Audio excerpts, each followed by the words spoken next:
Olá!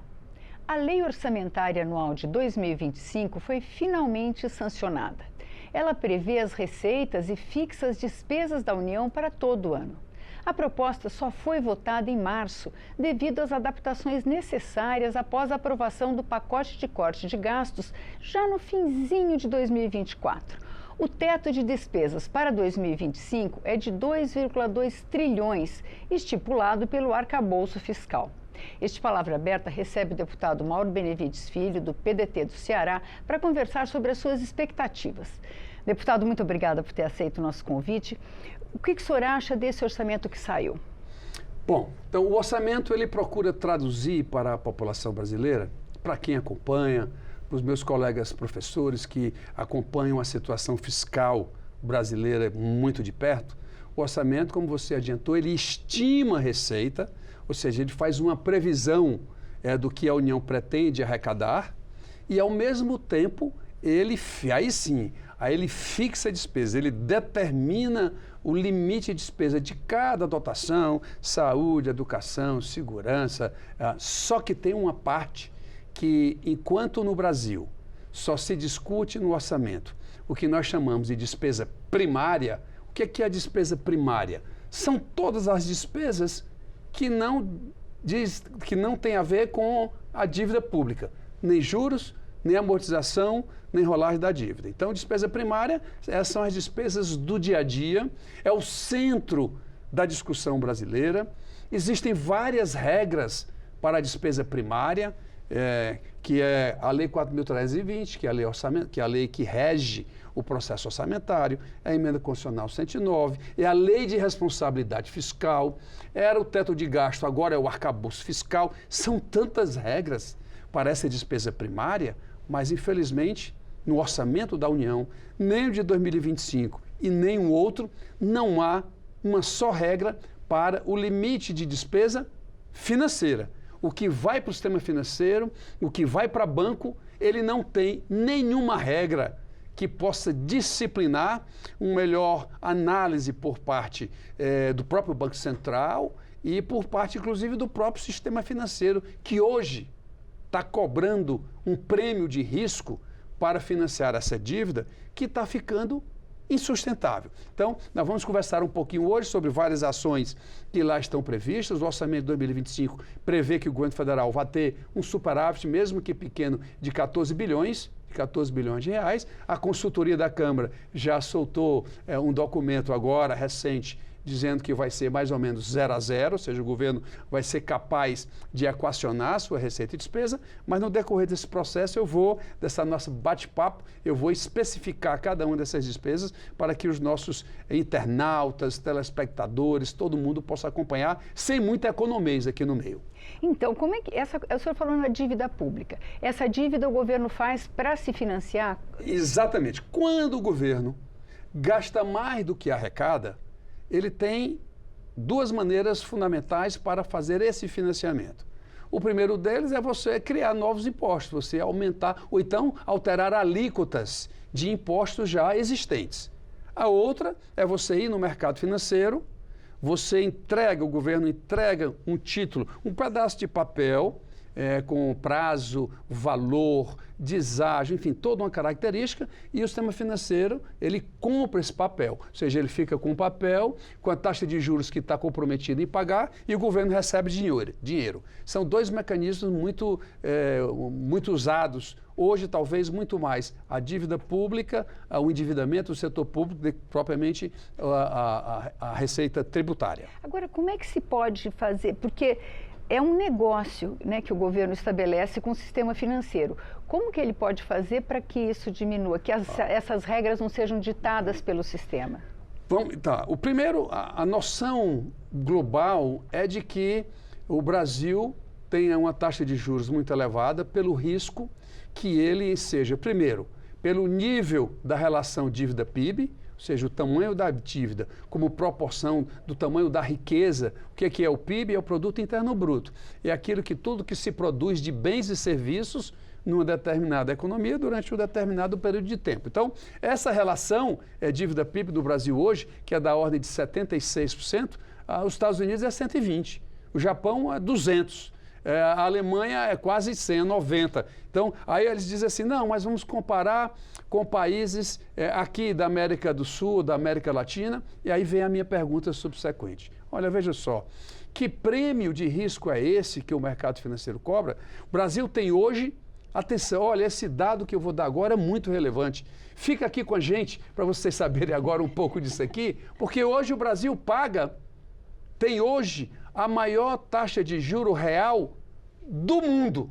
Eu estou tirando a Rússia, antes que alguém me corrija, eu estou tirando a Rússia, que está em guerra, portanto, tenho aí uma incerteza muito grande em relação à sua economia. Está sofrendo um bloqueio econômico. Pois é, então ele realmente tem uma taxa de juros real um pouquinho só mais alta, mas todos os outros países têm taxa de juros real menor que a do Brasil. Como é que pode a Argentina, que há poucos anos atrás deu um calote na sua dívida, e hoje a Argentina, o que os bancos cobram para financiar a dívida de lá é menor do que eles cobram aqui para o Brasil. Isso não tem explicação macroeconômica para poder justificar. Ah, a taxa de juros tem que ser alta porque a inflação está muito alta. Tudo bem, mas aí eu que já tive a oportunidade de conversar com os dois últimos presidentes de Banco Central, mostrando possíveis equívocos no modelo que o Banco Central usa para poder definir essa tal de Selic.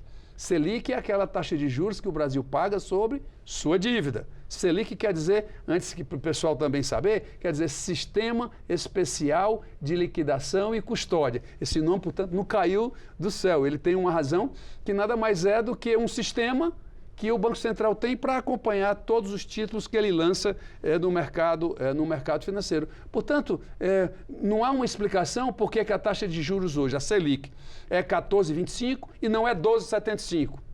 Mas como mudar isso, deputado? Então aí você chegou já no ponto, o ápice de tudo do questionamento. Porque como o mercado financeiro se arvora, né, até porque hoje no Brasil, dos quase 200 bancos que nós temos hoje, 5 bancos detêm 83% de toda a movimentação financeira no Brasil. Já pensou a concentração? 83%. Esse dado precisa ficar público para todo o Brasil. Então, eles realmente, eu chamo isso na teoria microeconômica, a gente chama isso de oligopólio. Poucas pessoas determinando o preço. Determina, e como é que o Brasil pode furar esse bloqueio, é que precisa realmente ter uma resistência maior nessa cobrança. Por exemplo, o Brasil Tesouro Nacional, acabou de lançar um chamamento público para captar 2,5 bilhões de dólares no exterior, nos Estados Unidos. Agora, tem 20 dias mais ou menos. Pois bem, o Brasil, que todo mundo diz aqui que é um risco muito grande, olha, cuidado, a gente tem que cobrar uma taxa de juros muito alta por isso e por aquilo, mas olha só o que é que aconteceu. Lá fora, a visão em relação ao Brasil é diferente. Sabe o que é que aconteceu? O Brasil só queria captar 2 bilhões inicialmente, mas a oferta foi de 6 bilhões e 500. O Tesouro Nacional ficou tão constrangido que ele aumentou, nem precisava, mas aumentou para 2,5 bilhões e o mais importante, a taxa de juros demandada pelo sistema financeiro internacional para dar esse dinheiro ao Brasil, em troca, obviamente, dos títulos públicos, é menor do que o sistema financeiro cobra hoje. Como é que visão é essa? O Fundo Monetário Internacional diz que o Brasil é o segundo país de maior ajuste fiscal do mundo. Aonde está essa informação? Não tem. Poucas pessoas sabem que a despesa primária do governo, ou seja, todas as despesas, saúde, educação, previdência, folha e tal, como proporção do PIB, que era de 19,5% em 2023, ela caiu para 18,6% em 2024. Aonde está essa informação? O resultado primário, aí o mercado financeiro acompanha. O resultado primário, que é a receita primária menos despesa primária, que foi um déficit de 221 bilhões em 2023, ele caiu para 11 bilhões em 2024. Então, sabe, eu acho que o sistema financeiro brasileiro, a gente tem que dizer para eles que não é bem assim. eles precisam colaborar também com isso. E o Congresso pode fazer alguma coisa para ajudar? Pode, o Congresso pode fazer isso. Nesses últimos meses, eu estou aqui há 7 anos na Câmara dos Deputados, eu tenho tratado isso permanentemente, mas eu tentei fazer isso na Lei de Diretrizes Orçamentárias, mas não consegui aprovar aqui na Casa, e estou conversando com o senador Renan Calheiros, que lá, porque endividamento do setor público, ele não é uma tarefa do Congresso Nacional. Endividamento do setor público, essa determinação de limites de endividamento é exclusivo do Senado Federal. Pois bem, o senador Renan Calheiros, aliás, há 6 anos atrás, se eu não me engano, o senador Zé Serra já tinha também proposto um projeto de resolução do Senado, a gente chama de PRS, na época do Serra era o 84, PRS 84, que basicamente dizia o seguinte: hoje, os municípios não podem se endividar mais do que 1,2 vezes a sua receita corrente líquida. Os estados não podem se endividar mais do que 2 vezes a sua receita corrente líquida. E a Constituição, a LRF, obriga a União a fazer a mesma coisa para a União. Não deixam aprovar no Senado Federal. O sistema financeiro não deixa. O Banco Central não deixa. E aí o senador Renan Calheiros agora, sabendo da dificuldade, trocando ideias com ele disse assim: olha, daqui a 15 anos, olha só, não é nem para agora, daqui a 15 anos a União não poderá ter a sua dívida consolidada líquida sobre receita corrente líquida maior do que, se eu não me engano, 4,8 vezes. Não vai passar. A dificuldade é muito grande. Então, primeira coisa que precisa ser dada, primeiro ponto, é dar transparência nesse tamanho. Segundo, precisamos ter regras para poder acompanhar essa despesa que o Brasil não faz. Nem os parlamentares, obviamente aqueles que trabalham na área mais econômica, e ninguém tem a obrigação disso, mas eu que estou nessa área já há muitos anos, discuto isso muito com os meus alunos na sala de aula, isso precisa ser... Por exemplo, quer ver um exemplo agora? Vamos pegar quanto aumentou a dívida pública em 2024. A dívida pública aumentou quase R$1 trilhão. Gente, 1 trilhão para uma dívida que é 9 trilhões, foi um aumento assim brutal. Aí eu pedi aos meus alunos para fazerem uma decomposição, quem contribuiu para o aumento desse endividamento. Pasmem só, meus caros internautas, telespectadores, que é o seguinte: mais ou menos 40 bilhões foi a desvalorização cambial, 11 bilhões foi o déficit primário do governo e 952 bilhões de reais de juros da dívida pública. Isso não vai dar certo. Daqui a 3, 4 anos, o Brasil aí sim poderá ter problema de financiamento, porque aumentaram. E esse ano, anote aqui, eu quero deixar gravado aqui no nosso programa, o Brasil vai pagar de juros em 2025 1,1 trilhão de reais, 1 trilhão e 100 bilhões de reais. Repito, isso não vai se sustentar. Então, o primeiro é a transparência. Segundo, a gente tem que ter uma regra de como delimitar esse crescimento exacerbado.